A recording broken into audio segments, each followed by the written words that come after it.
සුබ දවසක් හැමෝටම ආදරෙන් පිළිගන්නවා නිලක්ෂිකා හෝම් ඇන්ඩ් ගාඩන් channel එකට ඔයගොල්ලෝ හැමෝම. ඉතින් අද දවසේදී මම ඔයාලට බුලත් අත්තක් කොහොමද පැල කරගන්නේ කියන එක සම්බන්ධව තමයි අද වීඩියෝ එක අරගෙන ඉන්නේ. ඉතින් සියලුම කරුණු මම අද ඔයගොල්ලන්ට කියලා දෙනවා. ඉතින් ඔයාලා මෙච්චර කල් දැනගෙන හිටියද කාන්තාවක්ට කාල සීමාවක් තියෙනවා බුලත් අල්ලන්න. එහෙම ඇල්ලුවොත් කොරි වෙනවලු. දැනගෙන හිටියද? ඒ වගේම පොඩි කෙම් තියෙනවා බුලත් වගාව සම්බන්ධව. ඒක දැනගෙන හිටියද මීට කලින්? නැහැ නේද? එහෙනම් අද වීඩියෝ එකෙන් අපි ඒ සම්බන්ධව බලමු. එහෙනම් අද රැදලයින් ස්කිප් නොකර දිගටම මං නිලක්ෂිකා. මොනවාද අපිට බුලත් හිටවන්න අවශ්‍ය වෙන්නේ කියලා මාත් ටික මුලින්ම බලලා ඉමු නේද? දැන් ඉතින් අපි බලමු මොනවාද අපිට අවශ්‍ය වෙන්නේ කියලා මේ බුලත් අතු කෑල්ල සිටව ගන්න කියලා. ඉතින් මට මුලින්ම අවශ්‍ය වෙනවා මේ වගේ ගිනි සීරියා. මේ වගේ කියලා කියන්නේ සාමාන්‍යයෙන් මේක නම් මම අද උදේ කඩපු ගිනි සීරියා කොළ. ඉතින් සාමාන්‍යයෙන් මේ දවස්වල අවුවයිනේ. ඒ හින්දා ඉක්මනින්ම මේක අර සැරමැකිලා ඉතින් මේවා මේ ටිකක් අර වේලෙන්න බලනවා. අන්න එහෙම තමයි ඕන කරන්නේ අපිට. ඉතින් මට ඒක හරිම ලේසියෙන් ගන්න පුළුවන් වුණා. වේලිච්ච ඒවා නම් ගොඩාක් හොඳයි. ඒ වගේම තමයි අපිට මේකට අවශ්‍ය වෙනවා මෙන්න මේ වගේ අලු. මේක දවස් 3ක් පරණ අලු මේ තියෙන්නේ. මේක තවත් පරණ වෙනවා නම් ගොඩාක් හොඳයි. අඟුරු කෑලිත් එක්කම අලු ගන්න. ඒ වගේම ලුණු පොතු ටිකක් ඕන වෙනවා. ඒ වගේම පොල් මුරු ටිකක් අපිට මේ සඳහා අවශ්‍ය වෙනවා. ඊට පස්සේ ඉතින් මම අරගත්තේ මට ගැළපෙන විදිහට මම කැමති විදිහට මේකට මම මේ වැලි සහ මේ ගල්කට තියෙන ඒවා තමයි මම අරගත්තේ. ඉතින් මේකට බොරළු ගන්න පුළුවන්. මගේ සාමාන්‍යයෙන් මේ පස තමයි මගේ ගෙදර තියෙන්නේ. මම මගලක තියෙන පස තමයි ලෑස්ති කරගත්තේ. ඔයාලට ඕන නම් කොම්පෝස්ට් පවා පාවිච්චි කරන්න පුළුවන්. හැබැයි යාළුවනේ කොම්පෝස්ට් අවශ්‍ය වෙන්නේ නැහැ. මම අද කියලා දෙන විදිහට මම මගේ ගෙදර මේවා සිටව ගන්න යන්නේ මේ වගේ හාල් බෑග් වල තමයි. බලන්නකෝ මේ වගේ හාල් බෑග් වල තමයි මේක හිටවන්න හදන්නේ. මම වීඩියෝ එක අතරේ මැදදී කියන්නම් ඇයි මම මේ වගේ හිටවන්නේ කියලා. ඒ වගේම මම මේක ලෑස්ති කරගත්තා. මොකද මට ඉක්මනින්ම මේකේ මුල් ටික දුවා ගන්න පුළුවන් මේ වැලි සහිත පසක් හින්දා. ඔයාලා දන්නවද මේ වැස්සට ගහගෙන එන වැලි. ඉතින් මගේ නිවසේ මිදුලට මේවා ගොඩාක් එනවා. ඉතින් මට ඒක හරියම සාර්ථක වගාවට මගේ වගාවට හුඟක් හොඳයි. ඔයාලා දැකලා තියෙනවනේ මගේ මල් පැල සරුයි කියලා හොඳට තියෙනවානේ. අන්න ඒ හින්දා තමයි ඒවා එහෙම තියෙන්නේ. ඉතින් ඔයාලට එහෙම පසක් නැතිනම් ඔයාලට පුළුවන් ඔයාලා ගෙදර තියෙන පසක් පාවිච්චි කරන්න. කොම්පෝස්ට් වල සාමාන්‍යයෙන් පොහොර ගතිය වැඩිනේ.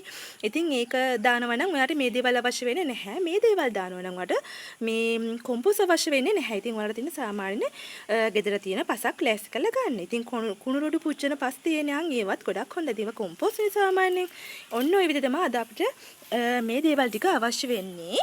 ඒ වගේම කතුරක් ඉතින් ඒ වගේම මේ වගේ හාල් බෑග් ටිකක් හරි ඔයාලට ඕනේ නම් ඉතින් මල් පෝච්චි හරි අරගන්න. මම මේක මේ පැල ටික හිටවන්න හදන්නේ මගේ යාළුවෙකුට. එයා මට මේ මිලදී ගැනීම සඳහා මට හිටවලා දෙන්න කිව්වා. ඉතින් මං හිතුවා ඒක හිටවන ගමන් ඔයගොල්ලන්ට පෙන්නන්න. මොකද බුලත් වලට ලොකු ඉල්ලුමක් තියෙනවා. මේ හරිම මේ හොඳ ආදායම් මාර්ගය තමයි බුලත් කියන්නේ. අපි බලමු තව මොනවද මේකට අවශ්‍ය වෙන්නේ කියලා. ඉතින් දැන් මම හදන්නේ බුලත් අතු කීපයක් හරියට කියනවා නම් දඩු කීපයක් කපා ගන්න තමයි. ඉතින් මේ තියෙන්නේ වැල් වශයෙන් හැදෙන බුලත්. ඒ කියන්නේ දැන් අපි සාමාන්‍යයෙන් අතු රිකිලි කපපුවාම අපිට සාමාන්‍යයෙන් ගහක් වගේ හදා ගන්න පුළුවන් බුලත්. මේ තියෙන බලන්නකො මේ වැල් ගිහිල්ලා. ඉතින් මේ වගේ අතු අනිවාර්යෙන් කපන්න ඕනේ. කපපුවාම එතනින් ලස්සන දැල්ලක් දාලා මේ ලස්සනට අතු රිකිල්ලක් එනවා. ඒ දේවල් මම කරලා නෑ. ඉතින් මම මේ ටික මේ ඔහේ නිකන් තියලා තියෙන්නේ. දැන් ඉතින් ආයේ වගාවට බැස්ස හින්දා මම ඉතින් ඒවා ටික දැන් හදලා ගන්නවා. ඉතින් ඔයාලට මගේ දැනුම බෙදා ගන්න ඕනේ නේද? මම මේ විදිහට පෙන්නන්නේ. ඉතින් මම මේකෙන් අතු රිකිලි කීපයක් කපා ගන්නවා. අපිට මේකේ සාමාන්‍ය දිගට වැලක් වගේ කියපුවා හිටවන්න බැරිද? පුළුවන්. මොකද බැරි. අපිට පුළුවන් ඒ වගේ ඒවා හිටවන්න. ඒ හිටවන විදිහත් මම පෙන්නලා දෙන්නම්. ඒ වගේම මේ වගේ සරුවට හැදිච්ච කොළ තියෙන ඒවා තමයි අපි මේ දඩු කෑල්ල තමයි අපි කපා ගන්න ඕනේ. මොකද දැන් අපි සරුවට මේක හදා ගන්නනේ හදන්නේ. අපිට වැලක් වශයෙන් මේක හැදෙනවා. හරි ඒක හරි. ඒ වුණාට අපිට ඕන කරන්නේ ඒ වගේ රිකිල්ලක්. දැන් මම මේ තෝරගෙන කපන්නේ අන්න ඒ වගේ. බලන්න මේ කොළ ටික කොරි වෙලා නැහැ. මේ බලන්න හොඳ සරුවට හැදිච්ච දළු තියෙන කොළ ටිකක් තමයි මේකේ තියෙන්නේ. ඉතින් අර අපිට මේකේ තියෙන වැල වගේම තියෙන එකක් කපලා ගත්තොත් ඒක අසාර්ථක වෙන්න බලනවා. ඒ වගේම තමයි හොඳට මෝරපු දණ්ඩක් තියෙනවා නම් ගොඩක් හොඳයි. මට මේ අවස්ථාවේදී ටිකක් මෝරපු දණ්ඩක් හොයාගන්න බැරි වුණා. ඒ වගේම තමයි මේකේ මුල් වලිනුත් අපිට පැල කරගන්න හරිම ලේසි. ඒ වුණාට මේක ගොඩක් සාර්ථකයි කපලා අරගෙන සිටවන එක. මොකද අපිට හොඳට කොළ ගොඩාක් ලොකු කරගන්න තමයි මේ පැලේ සිටවල අවශ්‍ය වෙන්නේ. පේනවනේ මේ වගේ මේ මහත කඳන් තිබුණා නම් හොඳයි. ඒත් ඒ වගේ දේවල් තිබුණේ නැහැ. මේ ටිකක් අර ගැලපෙන්නේ නැති මේ අතු ටිකක් තමයි තිබුණේ.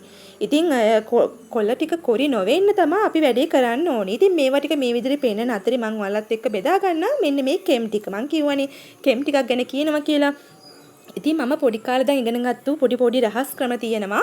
ඒ දේවල් මම අද ඔයාලට කියා දෙන්නම්. ඉතින් සමහර අයට මේක විහිළුවක් වෙන්න පුළුවන්.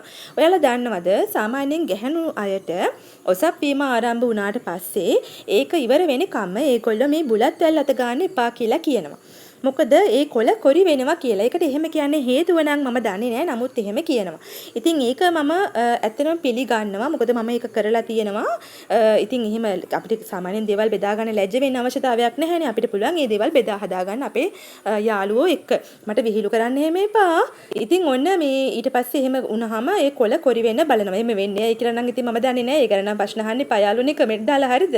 ඉතින් ඊට පස්සේ ඔයාලට පුළුවන් ඉතින් ඒ දවස් පහ වුණාට පස්සේ ඒ දේවල් ඒ විදියට කොළ කඩන්න. ඉතින් ඒක ඔය බුලත් හදන අයගේ පොඩි කෙමක්ලු.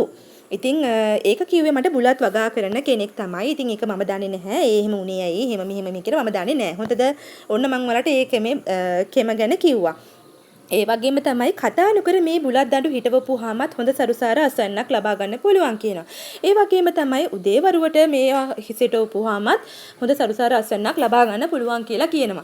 ඉතින් ඒ වගේ පොඩි කෙම් ටිකක් තියෙනවා මේ සාමාන්‍යයෙන් කුෂිකර්මයට. ඉතින් ඒක මම එහෙම සම්බන්ධ කරා කියලා මේ කුෂිකර්මයෙන් මට පෙස්සන් ගහයි දන්නේ. ඒ වගේ වැඩක් වෙනවා. ඒ වුණාට මම මේ බෙදාගන්නේ මගේ ගෙදර මගේ පරිසරයේ මම සිටවන දේවල් සම්බන්ධව විතරයි. වැරදි අවබෝධ වැරදි දේවල් මම මෙතන කියන්න කැමති නැහැ. ඉතින් මම මෙච්චර කාලයක් පවත්වාගෙන ගියපු දේවල් තමයි අද මම ඕගොල්ලොත් එක්ක බෙදාගත්තේ. ඔයාලට පේනවනේ මම මොනවද දාපු දේවල් කියලා. ඔයාලා මම කතා කරන අතර වාරේ දකින්න ඇති මොනවද දැම්මේ කියලා. පොල් මුඩු සහ අර අනිත් දේවල් ඔක්කොම දැම්මා. ඉතින් පේනවනේ හොඳින් වතුර බහැලා යන විදිය පේනව නේද මේ හාල් බෑග් වල හිටෙව්වා කියලා එම වෙන්නේ නැහැ. මගේ යාළුවෙක් කිව්වා මට අතු ටිකක් දෙන්න කියලා සිටවලා සල්ලි වලට. ඉතින් මං එයාට මේ දේවල් සිටෙව්වා. මොකද මට පුංචි ආදායමක් හරි මේකෙන් ලැබෙනවනේ. ඉතින් මට පුළුවන් දේ මට හැකි දේ මං ආස කරන දේ මම වගාවට කැමති හින්දා මම සිටෙව්වා. ඉතින් මේ වගේ හොඳ ලස්සන අස්යන්නක් බලාපොරොත්තු වෙන්න පුළුවන්. පුංචි කොළ ලොකු වෙලා ලස්සනට හැදුනට පස්සේ ඉතින් ඔයාලටත් පුළුවන් මේ විදිහට කරගන්න. ඒ වගේම ගිනි සීරියා දැම්මා කියලා කලබල වෙන්න එපා, බය වෙන්න එපා. මේ ගිනි සීරියාවට මුකුත්ම වෙන්නේ නැහැ. මල් පැලයකට දැම්මත් කිසිම දෙයක් වෙන්නේ නැහැ. සමහර අය කියනවා සැරයි කියලා. එහෙම දෙයක් නම් මට නම් වෙලා නැහැ. එහෙම ලොකුවට සැර නැහැ.